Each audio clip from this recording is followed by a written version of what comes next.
Hello there. Welcome to Blitz Transmissions. This is the Blitzcast, episode 38. I'm Tommy, and before we get into the content of this episode of the Blitzcast, as always, you could check out the laundry list of links that you can find in the description below. If you're an ARC Trooper in my Patreon, you would have seen this podcast episode early on Patreon. If you'd like to, you could check out my Patreon for just $4.99 a month. You get access to all of my content early, you get access to monthly giveaways, and more awesome benefits linked in the description below. Check it out. If you'd like to check out the YouTube channel stuff more, if you're more into like the reviews or something like that, you can check out the YouTube channel membership, Rancor Battalion, for just 99 cents a month. You get all my reviews early as opposed to all of my content early. You do get exclusive badges and priority replies in my comment section, and you even get to vote on what I review next for the channel. If you'd like some Blitz Transmissions swag, like the Blitz Transmissions 3" by 3" die cut sticker like I have on my Owala. Shout out to Jen for the Owala, making me drink more water because of the fun hand-to-mouth straw feature for my hand-to-mouth fixation. We have the Blitz Transmissions Armory over on Printify. You can check that out. Link to that is in the description below. You can check out my Discord server. You can check out my Instagram, my Blitz Bounties Instagram page, my X, and my TikTok. That's, I think, all I got. And I don't know if I showed it last week, but check out my tattoo that I got. Blitz, hashtag Blitz Transmissions forever. We got the tat, we got the ink. Boom. All right, got that at ICC Con 2025. Jennifer! Yes. Surprise, surprise, she's back again. Can't get rid of her. I know, right? Jen, how's things going? Well, today was my last day of work before summer break, so I have 2 months off of work. Desperate Housewives of Star Wars Action Figure YouTube, Season 1, gonna start. Honestly, I've been trying to coordinate with I was chatting with some of the girls at ICCC about starting a support group. A support group is crazy. For us ladies of collectors. Anyway, so yeah, we're filming this on Friday and it was my last day of work. So I have 2 months off. It's benefit of working in education. So very excited about that. Got lots of plans for the summer. Especially spending all of Tommy's money. So based. Gotta give that one to Jen. Happy summer. Happy summer. There was totally something else I was gonna mention. It wasn't of any real importance. It was just me plugging stuff. And I don't remember what it was, so whatever. It's probably has something to do with one of the links you can find down below. One of the many. One of the many links. Okay. Discord? Did you mention Discord? I did mention Discord. I've got a lot of reviews coming out right now. That's all I've got, you know? Lots of hot boys to review. Shout out Dr. Forgon. Just found me the Hot Toys Clone Wars Obi-Wan today out in Kaintuck. Found it at a local comic shop, so I didn't have to pay minimum $500 of what it goes for on eBay right now, because it's a couple years old now. It would have been really hard to... That was the one that Zavi had at ICC Con when we were in Robo's room. Mm-hmm. Yeah. Very cool figure. Had to get it to go with my Anakin. Of course. That Hunter gave me for free. 212 Hunter, I hate you, but I love you at the same time. Let's see. There's one thing about news that I wanted to talk about, and it has to do with the gaming side of Star Wars that occurred this last week. So Star Wars Battlefront 2 2017, which is the EA version, EA standing for Electronic Arts, which is a huge gaming company for those who are dinosaurs, unks, living under a rock, etc., maybe not a gamer. EA is one of the biggest corporate video game publishers out there. They're in charge of all the sports games that come out every year, like 2K, like Madden, like FIFA, all that stuff. They do They own smaller video game developers like Respawn Entertainment, who are responsible for games like Apex Legends. They do other games like Respawn does the Jedi Survivor, Jedi Fallen Order games, those type of games. They also used to own a developer, they still do, called DICE. Okay, DICE was in charge of one of EA's biggest franchises, Battlefield. Okay, and so they were placed in charge of Battlefront as well. That game came out in 2017. It's one of my most favorite video games of all time. Back in 2020, just over like 5 years ago, it was like, I want to say March or April 2020. A good time of the world. Yeah. EA basically, DICE was in the middle of like getting ready to put Battlefront on like next gen consoles. They were going to make a port for Xbox Series X and PS5. And they were also like actively putting out like monthly content updates for the game that were all free. EA walked in one day and said, this game's done. Everyone either gets fired or goes to work on our newest game, Battlefield 2042. Spoiler alert, Battlefield 2022 sucked and was a flop. Since then, there's been a very strong movement, or very strong community of people playing Battlefront. On PC, people were making mods, changing it so that you could reskin Kylo Ren to be like Shin Hati or something like that. Like to the point where if you wanted to play as a new character, you could use a reskinned version of an existing playable character. Same moveset, same motions, everything, but they would give it a new appearance. You could do Mando was in it, Moff Gideon, like stuff like that. They did like a mod where everything looks like Clone Wars animation. So like all the clones and the droids and the Jedi and everything are in that animation style. You could reskin like Finn to be Commander Cody. Like if you wanted to play as Commander Cody, you could like just stuff like that. I'm trying to give examples here. A couple weeks ago, maybe beginning of May, I want to say, Fortnite is currently doing a Star Wars season. And a lot of people were making the sentiment that Fortnite, this is the closest we'll ever get to Battlefront 3. Because that's the game that people want the most, is a large-scale Star Wars multiplayer.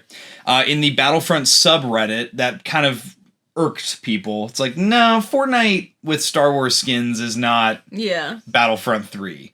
So then there became a movement with really, really big YouTubers that I used to watch like 5-6 years ago with hundreds of thousands of subscribers. Bombastic, Zanny, other YouTubers like that. Battlefront Updates was another one. They started putting a movement together called Resurgence Day.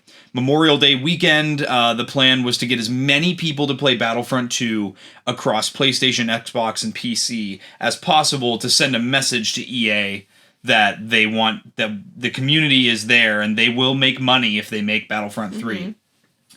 The turnout on Saturday was about 300,000 people playing concurrently between the three platforms. So I think the peak was like 329,000 people playing at the same time.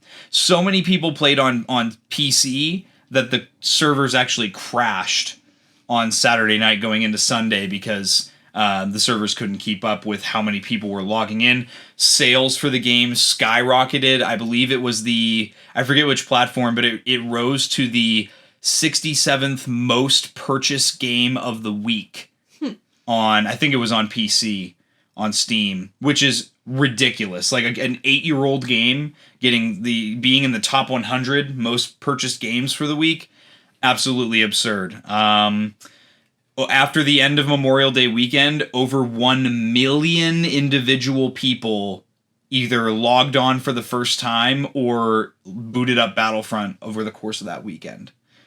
So if you were EA, Jen, and you saw all of this, what would be your response to all of that information, statistical data, things like that?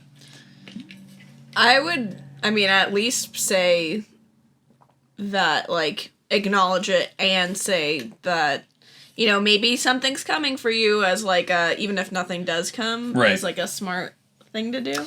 So EA, I made a video about this on the YouTube channel. I don't want to harp on this for too long, just because Jen has no knowledge of this side of Star Wars. and I know that not everyone that listens to the podcast really cares about this stuff. Any askers? It sucks because I kind of predicted this. EA very historically makes really stupid, awful, bad business decisions, and I'm convinced that whoever is sitting in on those meetings with like the shareholders and the investors, because obviously EA is a publicly traded company, I don't know what these people are thinking. Like, I think that maybe they're just always go with the safe option, which is just keep making the copy and paste yearly sports games that just do well no matter what, and never taking a risk, even though there's so much reward to be had there. I predicted this in my video. EA actually... on Tuesday, I want to say this past week, so a couple days ago now, one of their gaming developing companies that they own was working on an officially licensed Black Panther game. EA pulled the plug on that and then shut down the company and fired everybody, or laid off everyone that was working on the game. Statements have been coming out from the team on Respawn Entertainment that are working on the third and final installment of the Jedi games. So Jedi Fallen Order, Jedi Survivor, there's a third one coming. One of their developers tweeted out, I want to say last night or this morning, morale is at an all-time low in the company after EA, because EA's been doing this, like every few months they like pull the plug on a game that's actively being developed. Respawn was actually working on their own first-person shooter Star Wars game, and then EA pulled the plug on that like not even 6 months ago. Wow. Just randomly, just decided we're done. No explanation. They never give an explanation. They just... and then EA put out a statement on Tuesday in tandem with the cancellation and the layoffs, saying that their only interests right now are they no longer want anything to do with licensed titles like Star Wars games, Marvel games, etc., etc. They only want to deal with their owned properties like Apex Legends, the sports games, and Battlefield. That's all they want, and The Sims. That's all they want to use going forward. Surprising? No, but I would argue equally as disappointing. Yeah. For the player base. On the bright side, though, Battlefront is still the most popular it's been literally ever, actually. Battlefront, there are more people playing Battlefront 2 right now as we speak than when it launched in 2017. Wow. There was another statistic about the game that I was going to bring up.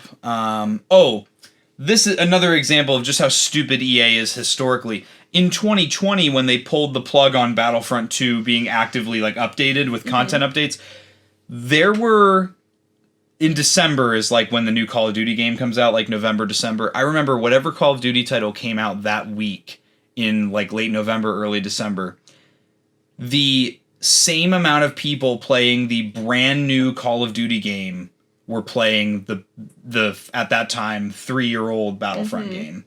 That should speak to you have a loyal player base when you have 6-digit numbers playing a 3-year-old Battlefront game, and then instead of playing the new game, and that the numbers are comparable, and the fact that there were over 1 million people that played the game this past weekend for Resurgence Day, as the community was calling it.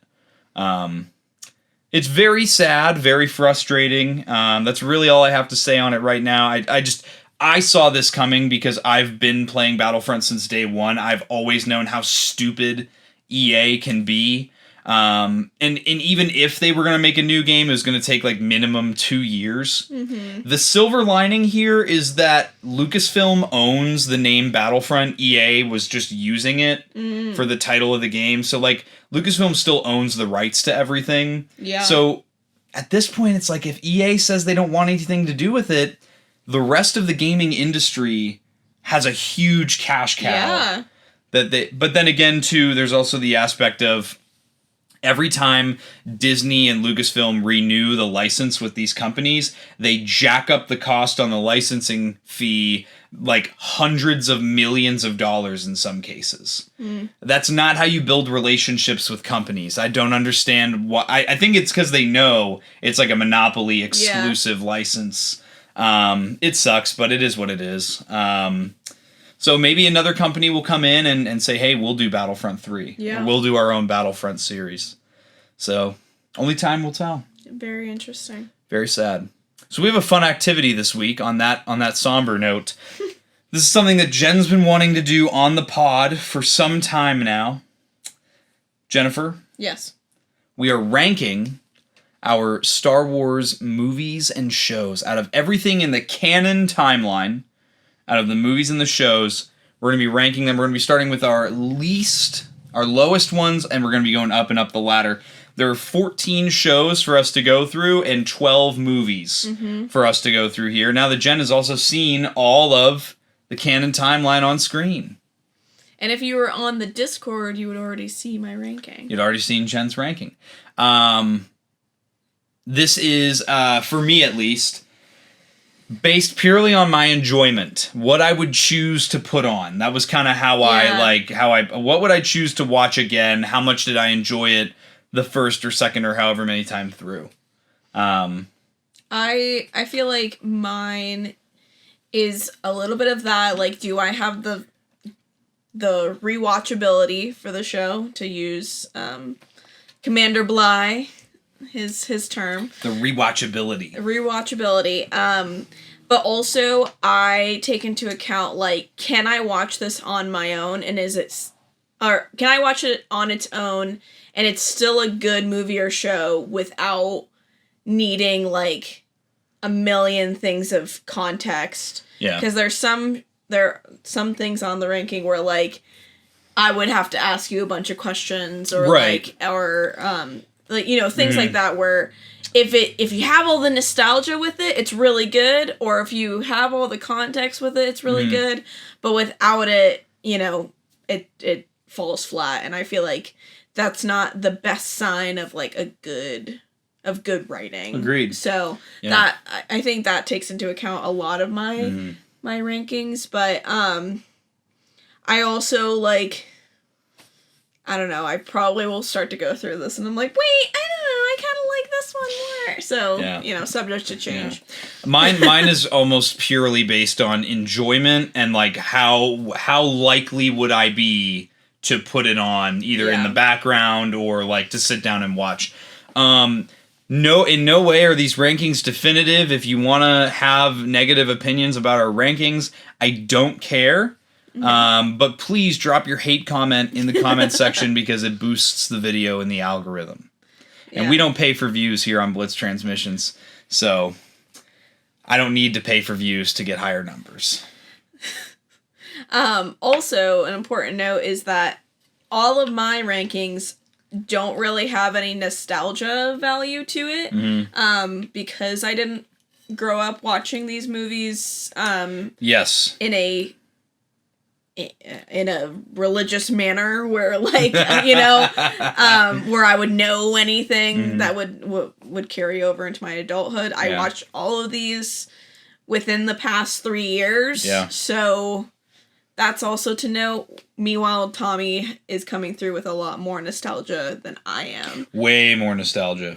Yeah. So that's another differentiator. That'll be interesting to see how our lists pan out, because I didn't look at yours. I don't remember yours at all. So let's kick it off. Let's do the shows first. Okay, I feel like, I feel like a lot of people like the movies. Yeah. So we'll be starting at number 14, our bottom of the barrel. I think we agree on this one. Jen, go ahead with yours. My least favorite show is Resistance. Mine is also Resistance. We have a whole podcast episode talking about Resistance and why we don't like it. So check that out to get more in depth about it. But it's a kid's show. It has no impact on anything. And especially season 2, it's the same episode over and over and over again.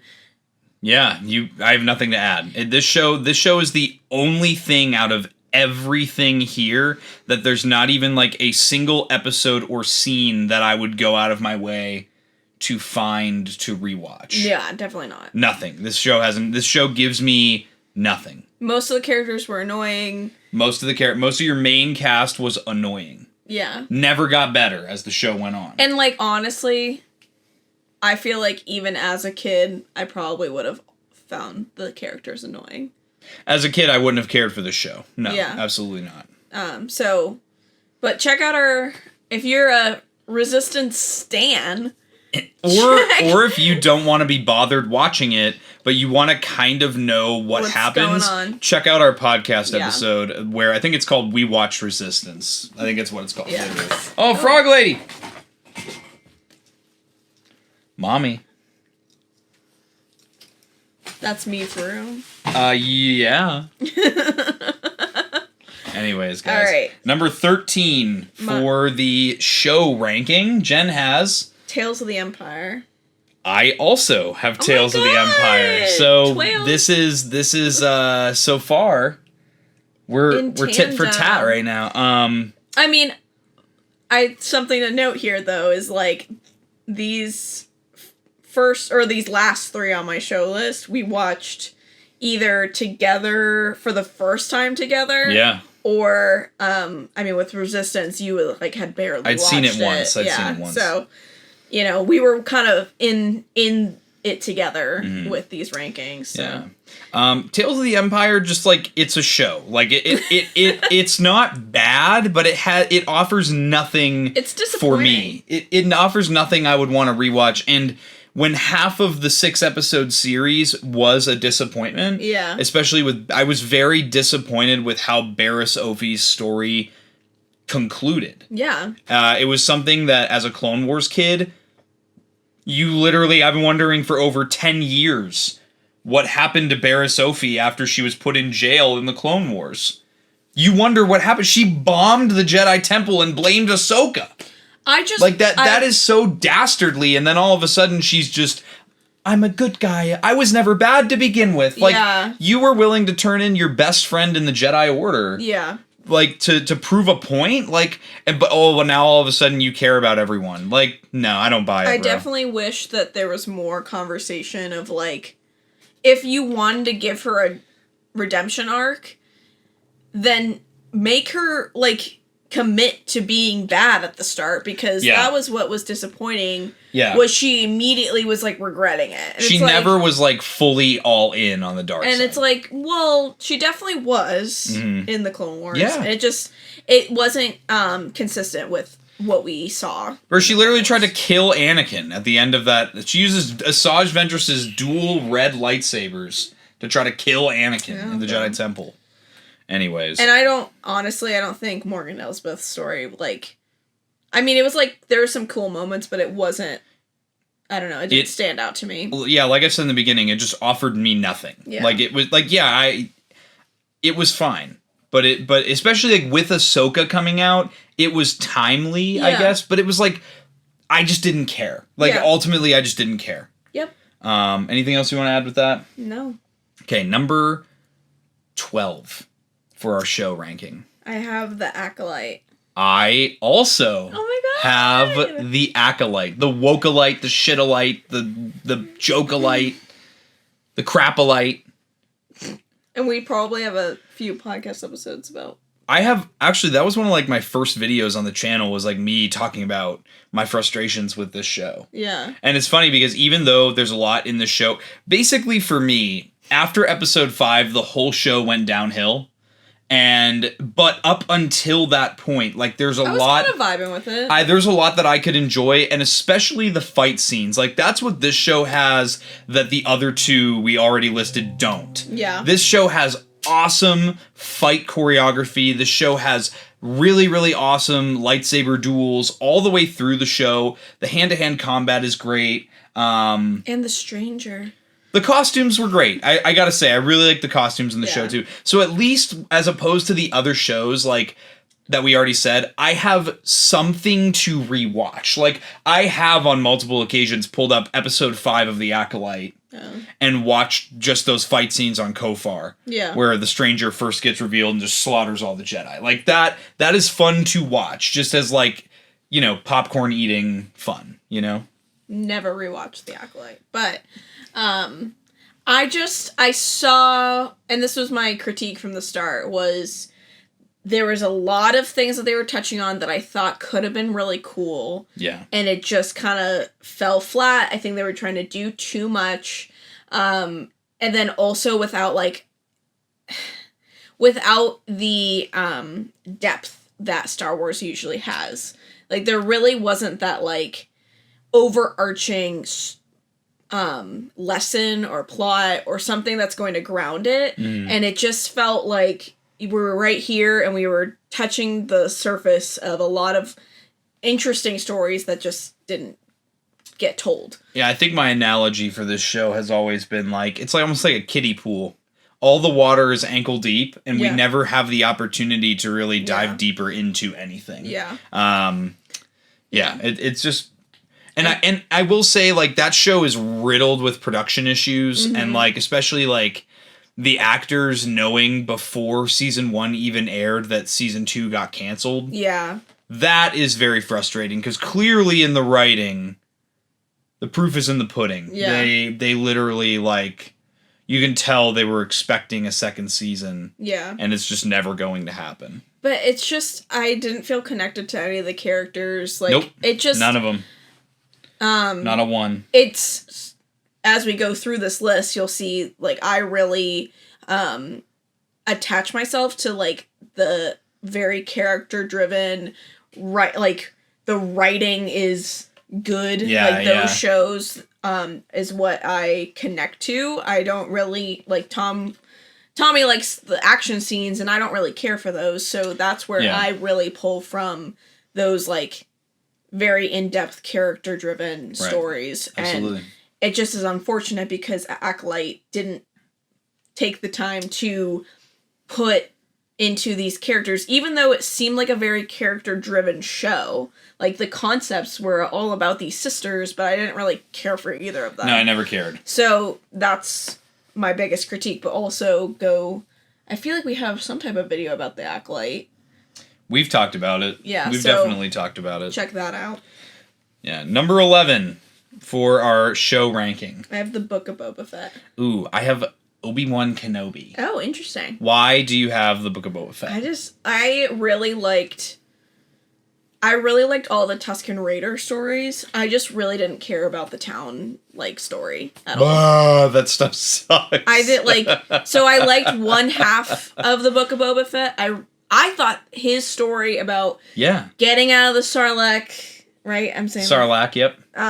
Pit and being with the Tusken Raiders and that whole plot point I thought was really interesting. Mm-hmm. It was really cool to kind of see the Tusken Raiders because that wasn't really, you just see Anakin slaughter them and then Obi-Wan's like, avoid the Raiders, you know, like that's it.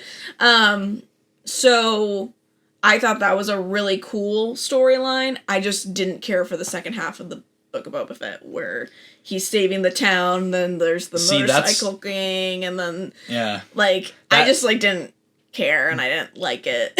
that same thought process went through my head with Obi-Wan Kenobi and Book of Boba when I was trying to figure out whatever. It's like, how much of this show did I actually like? And I think for me, the reason that, and I mean, obviously I put the Book of Boba above Obi-Wan Kenobi, is because, like, at least in Book of Boba, again, we go back to, like, it's like shut your brain off fun action a lot of the times. Like, even though I hate the stupid small southern town versus city folk bullshit, I like really, I love the fight scenes. I love the action. All the stuff with, like, the Mandalorian and Ahsoka and Luke and Grogu.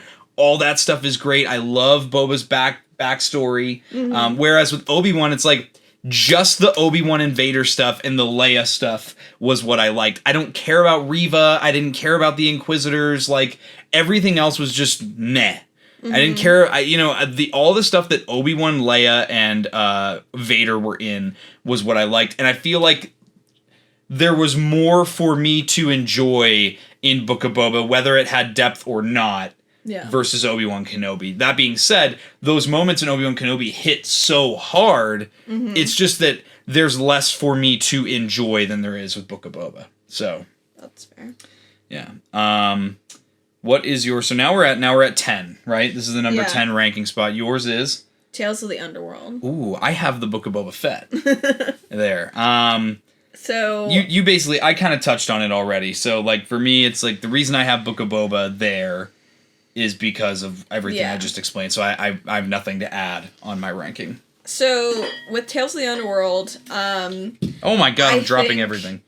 This is where I'm talking about like you need context in order for you to understand it and watch it. Tales of the Underworld? Yeah. Like, I'm not gonna watch Tales of the Underworld if I've never seen the Clone Wars before. Fair. You know? Yeah, fair. And it's super cool with the Clone Wars added in. And actually, my next one is... I'll just jump ahead. My next one is Tales of the Jedi. And same deal of, like, super cool added context, but you need all the other things in order for it to be super cool. Like, it's not a show that you can just, like, throw on and know everything you need to know and understand why they're making it.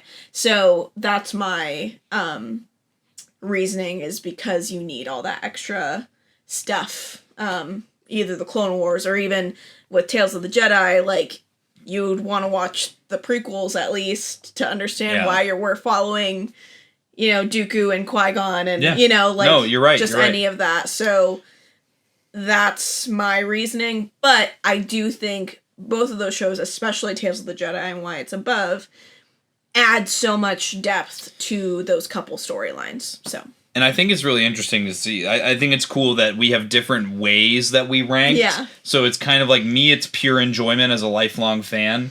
And for you, it's like rewatchability. It's like, how much context do I need going into this? Like, because I I'm watching this as an adult, most of these for the first time. Yeah, right. And just like in order, and you're, you know, sometimes you're pausing the movie or the show to like help me make sense of everything. So. There were a lot of times where like, we'd be watching something, I could tell Jen's just lost. Like, she hasn't even looked over to ask me a question. I just look over and I can just see it on her face, like just total. Well, especially like when they're talking about names, and I was just like, is that like from this episode, or, you know? So that's where I'm coming from, is literally watching all this stuff for the first time. A lot of it I've only watched it once. Yeah. Some of them we've rewatched in this this time that we've been together, but yeah. So Tales of the Underworld, then Tales of the Jedi. Okay. And so what's your number 9, I guess? My number 9 is actually Skeleton Crew. My number 9. Oh, okay. Oh, yeah, my number 9. Interesting. Tell me about that. Skeleton Crew being number 9 for me is it's like a very fun show, but I feel like everything else above it has such more depth to it. And again, we're dealing with opposite of you. I like the stuff that has legacy characters, that has you know, like all the references to other Star Wars media in it. I like the larger, bigger stories that are more complex. Absolutely. Skeleton Crew is middle of the pack for me, essentially, because and I should also say, other than like Resistance, I don't dislike anything on either of my lists. No, me neither. For me, Skeleton Crew is just a fun watch. Like, it's just a fun... You don't have to be a Star Wars fan to watch it, but if you are a Star Wars fan, there are things there for you to understand and, you know, really, really have fun with. I just really enjoy the show. I think it's fun, turn your brain off, like, lighthearted fare. And that's... I think it came at a very great time in the Star Wars fandom, because it came on the heels of The Acolyte. Yeah. You know, so it gave everyone a chance to just kind of take a deep breath and be like, all right, It's definitely fun. Like a reset Star Wars show. It's like a clean your slate, you know? Like, let's It has like a couple cool references, but it's not like... You're not bringing in, like you said, legacy characters or anything like that. Yeah. My number 8, I guess. Let me see. So it'd be 14, 13, Yeah, because I 12, skipped. 11, 10, I 9, skipped. 8. I Yeah, because you talked about. I jumped okay. both.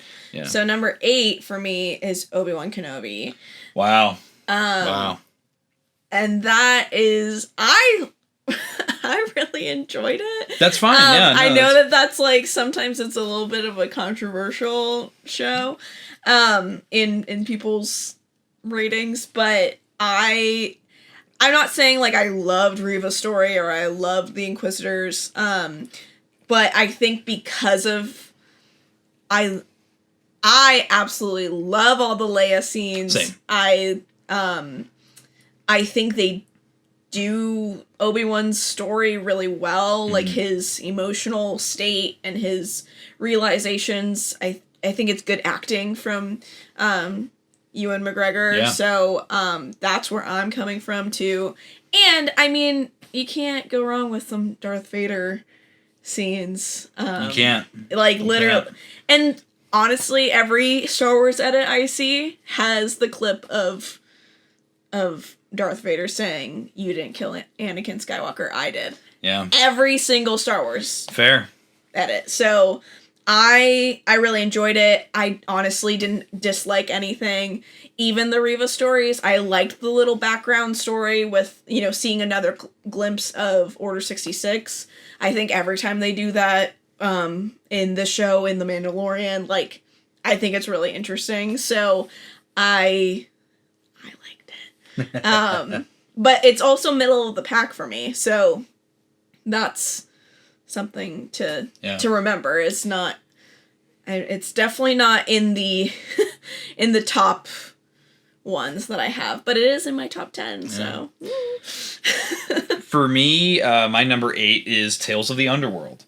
Okay. Might be a little bit of recency bias on this one, but I like Asajj Ventress's story. I like that we have like an open-ended ending to her. We know where she's kind of at after she was in the Bad Batch. I did really enjoy that. Yeah, and this is post-Bad Batch, a lot of it was, so it was great to kind of see how she's evolved as a character and dealing with her life and her curse, which is she's never allowed to see the love of her life ever again.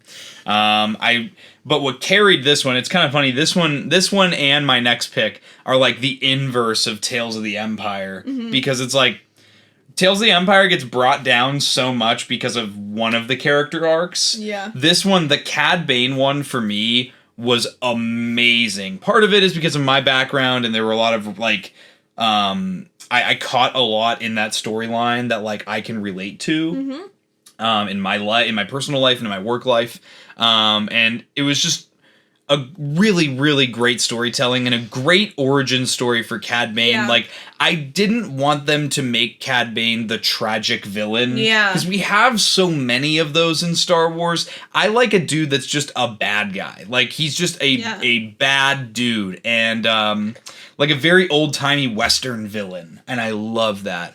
And yeah, I would sit down and watch especially those Cad Bane episodes any day. Those are fantastic. Yeah. But yeah, that's my number 8. So we now move on to number 7. So my number 7 is Skeleton Crew. Ooh, you got it. Okay, nice. And same reasoning that I think you said was it's middle of the pack. It's a great watch. I don't dislike any of the story. I didn't have any moment in Skeleton Crew where I was like, oh, that's weird. And I feel like all the ones that I've mentioned since, from the start had moments like that of like, oh, that was a weird choice. But so it's just like a good show. No, it's not like in the top because it's not impactful to the main story really, but it's just a good watch and it's fun and I love the kids. I love Neil. I'm a Neil stan through and through. I know that when we first watched it, I had it like way higher up in my ranking, and then we like I think it was maybe after we watched Resistance or one of those last things we watched, and I revisited my ranking. I was like, oh wow, I put Skeleton Crew way too high. But just because I really enjoyed it when we watched it, it is genuinely just a great watch. I was like, oh, I loved it. Number 3, like it was crazy. I was like, get it down. But it is like middle of the pack. It's a fun watch. You know. Yeah. Worth it. Yeah. What did I say? This was number 7? Yeah. Okay. My number 7, kind of alluded to it already, Tales of the Jedi. So for me, it's like, again, similar, like, I liked one story and I loved the other. And I say that this is more so than Tales of the Underworld. Yeah. Like, I liked Ahsoka's story. I like how it was used to kind of fill gaps in her life. And then Count Dooku, though. Pre-Phantom Menace Count Dooku is some stuff I've been wanting to see on screen like my entire life. Yeah. And getting to see that and how well it was executed, and it just, everything about it is literally the peak of these Tales of series for me. I don't have much else to say. Tales of the Jedi is phenomenal. It was such a strong start. Yeah. It's so funny, like, because I really liked Ahsoka's story more than I was interested in. Really? But, like, also, like, I liked Ventress's story more than I liked Cad Bane's. Really? But wow. maybe that's just a female bias. Yeah, maybe it's a male bias for me. Yeah. Yeah, who knows? Now we go into number 6. I have Ashoka. I have The Mandalorian. So this is what I switched. I had Ahsoka above The Mandalorian. So I'm kind of like screen peeking right now. Ours are inverse. Our 6 and 5 are inverse of each other. So I have Mando. With Ahsoka, I really like the storyline, obviously. I think the reason I brought it below where I had it is because the more time has passed that I'm like, did I connect to it as much as I'm, like, remembering I connected to it, or did I just really like the episode with Anakin in the World Between Worlds? Right. Like, you know, I'm an Ahsoka stan. I've said stan 3 times. That's not a part of my daily vocabulary. I have Morai tattooed on me forever, thanks to the people at ICCC. I love her storyline, which, you know, will make sense as we move through this. I think there was some really strong scenes, obviously some really emotional scenes. Yeah. I definitely liked it more when we watched it the second time because I watched it first when it first came out with you, but that was before we watched Rebels. And then the second time we watched it was in, you know, timeline order after we watched Rebels. And I had significantly more context of, because I just didn't like Sabine the first time we watched it. And I was like, okay, that. Sabine's not my favorite character. But, I definitely liked it way more than I did before. I just, I don't know what my, like, biggest critique is. I think it's more of, in my next, ranking, I just like the other one more. I think for me, this last, like, these top 6 for me are extremely hard to rank because I have such deep enjoyment and emotion tied to all of them. Mando is so special to me because it's the show, it's the thing that really, like, in my adult life, in college, like, threw me back into the depths of Star Wars right as the MCU was ending. Yeah. And it was good because in high school and stuff, I was way more into, like, MCU than I was Star Wars at the time. And it was like the passing of the torch. Yeah. Because after that, after Endgame, MCU went for me. So crashed and burned for me. So, like, Star Wars really took the helm very naturally almost. And there's just so much to love in that show. And so much that show has created. It's created a whole new generation of Star Wars fans, both young and old. So I have to give it its flowers for that. I just feel like everything else I like more. Yeah, that's where I'm at. Which leads me to my number 5, cracking into the top 5 here, is Ahsoka. Yeah. For me, because Ahsoka is the culmination of all of my favorite childhood characters in my adult life. You know, I get to see them later on in the timeline, and they're also introducing the newer characters as well, and it's been blended very nicely. And I feel like Ahsoka was another like jumping off point where we get to now we're going to go into another like era of the franchise here, which is the era of Thrawn in the Star Wars galaxy again. I had such high emotions. I'm so emotionally tied to Ahsoka that I'm already biased in that way, and I enjoy the show so much more because of that. Don't have a problem with Sabine having force powers at all. Literally doesn't bother me one bit. Well, and that was explored in Rebels, so I don't even think it was that And then you get like the inverse of like Ezra's back, but also Thrawn is back. Yeah. And I'm excited to see where it goes. And maybe the hype of what's coming next is kind of pushing it higher for me. But I feel like Ahsoka is probably like my favorite live action show other than one other. Right now, you know? So my number 5 is The Mandalorian. And I think what's bringing Ahsoka down is kind of the opposite of what you just said. Is because it's not finished. I'm like, oh, well, let me see what's coming next. And rather than like, because you're excited about what comes next, you have it higher. But for The Mandalorian, I also was watching it in 2019. Crazy. Okay. Parallels. Even though I was totally not a Star Wars person. So maybe that's where I'm pulling from, is like someone who literally has only seen the movies like 5 or more years, ago. I was able to watch The Mandalorian, find it enjoyable, like go from there, and I don't know, it just like it's good storytelling. It's not. I don't have the same critiques that a lot of people have for even season 3. I just find it enjoyable, and I think it's a cool storyline. I honestly, I don't. Bo-Katan's not like my favorite female character either. I think we talked about that in our Women of Star Wars podcast, but I really liked her storyline in The Mandalorian, and I think she is a Mandalorian, so I think her story is relevant here. That's my take on it, but that's just me. I love the mystic side of things as it got into in season 3 with them reclaiming Mandalore and just all of that cool stuff. And also just season 1 is just good storytelling. Just great. And it made me, as a non-Star Wars person, watch it and understand what's happening and enjoy it. For sure. So that's why I have it a little bit above Ahsoka. Continuing in our top 5 here, we have our number 4. I have The Bad Batch. I have Rebels. Whoa. Yikes.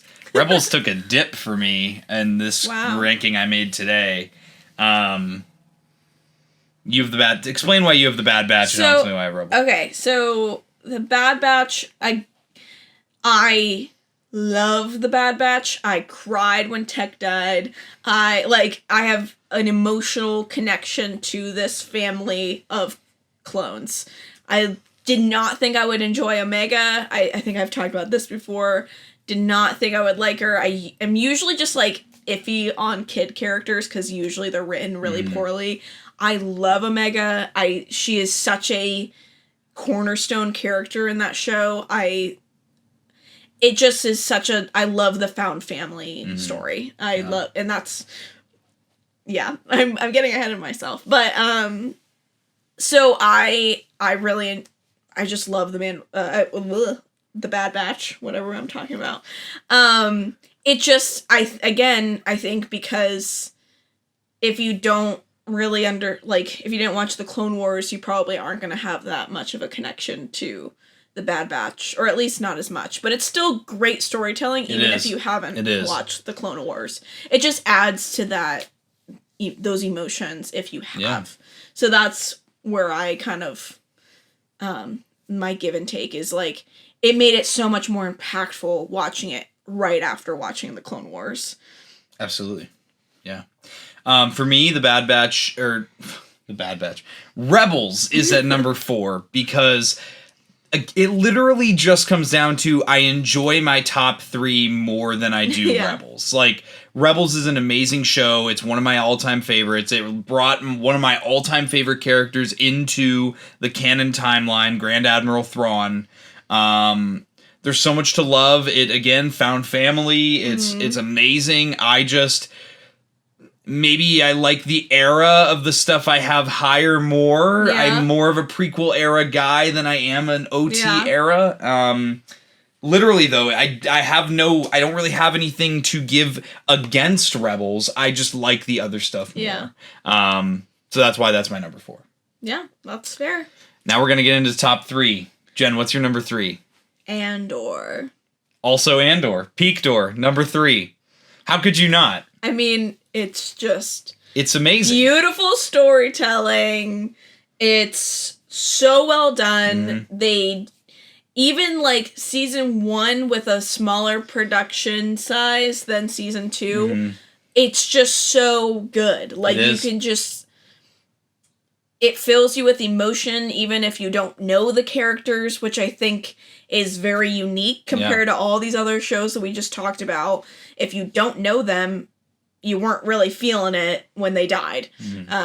You literally said that you ate popcorn while watching the death scenes in Acolyte. Like, you said you watched that for fun. It's popcorn eating fun. That's what I'm saying. Like, you watched it for fun of all these people dying. Let's talk about that. No, just kidding. But, like, meanwhile, with Andor, all these people that we really didn't, like, know, watching them die, obviously it's a totally different context, but, like, that massacre in episode 8 of... The Gorman Massacre. Yeah, the Gorman Massacre in season 2, episode 8, literally was making me choke up. I was on the verge of tears the entire time. But even without that season 2, season 1 is just also really good storytelling. Yeah. And what Andor did for me is I just want to watch Rogue One right now, and then after Rogue One, I just want to watch the OT, and then after the OT, I just want to watch Rebels. Like, I just want to keep going. It started a, I don't know, just that feeling of wanting to watch more, which I think is a standout attribute compared to the other shows here. Absolutely. Andor is also just made for our demographic. Yeah. It's for an adult audience. Absolutely. You feel more as an adult because you can feel the gravity of the situations they're in more. Other than that, though, I don't have much to add that you've already stated. I think it's a fantastic show. But there are 2 that I enjoy more. So number 2 for the TV series. I have Rebels. I have The Bad Batch. The Bad Batch. The Bad Batch. So for Rebels, which is why I said I was getting ahead of myself while talking about The Bad Batch, I love found family, and that's the, core of Rebels is this family of misfits. Hera's literally, I think I've said this, my favorite female character in Star Wars. I love the mystic side of it. I love diving deeper into the Force. I love Kanan. Kanan is probably, like, up there of one of my favorite Star Wars characters. When we watched Rise of Skywalker, and you're like, you turn on the subtitles so I could see all the people talking to Rey.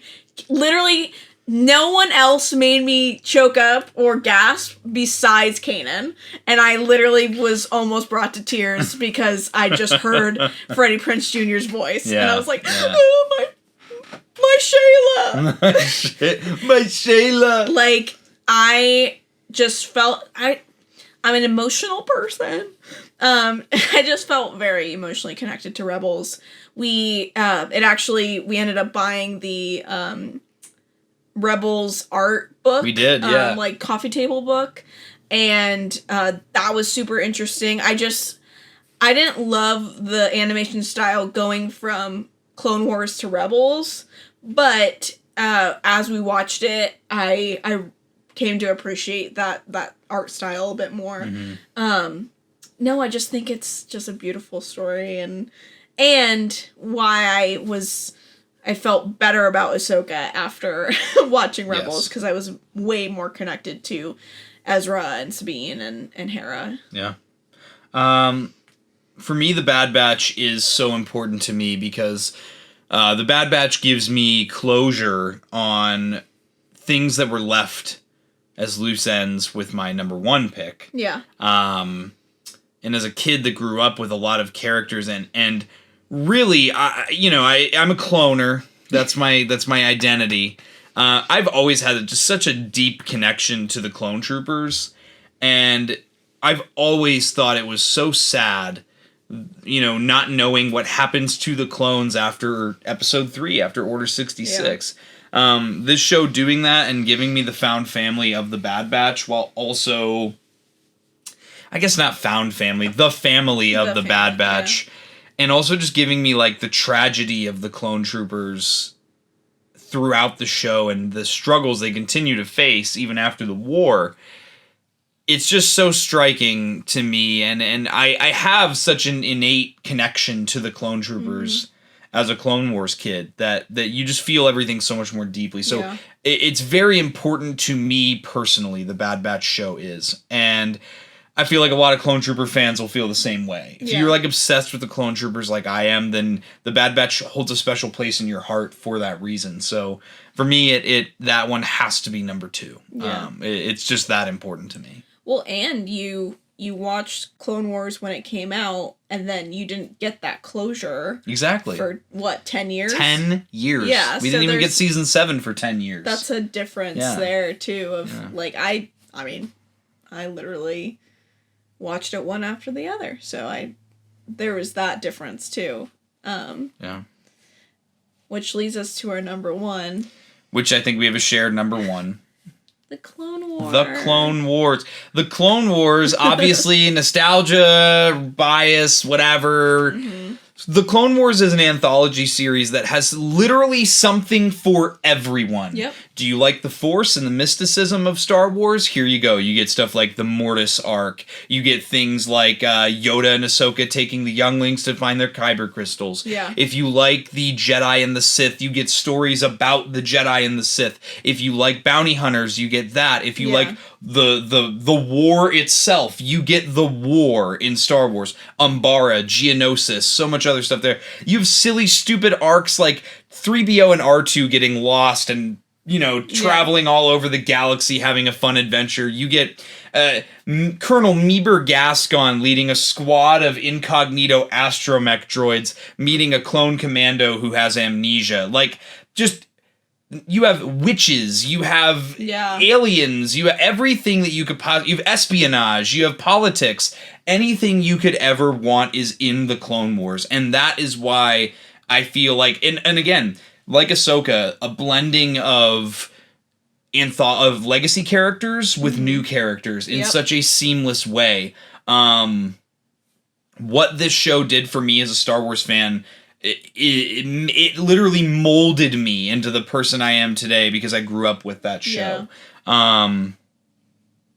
I could do an hour and a half long podcast just talking about the Clone Wars. Yeah. It's the most important thing to me out of all of Star Wars. I'll say it.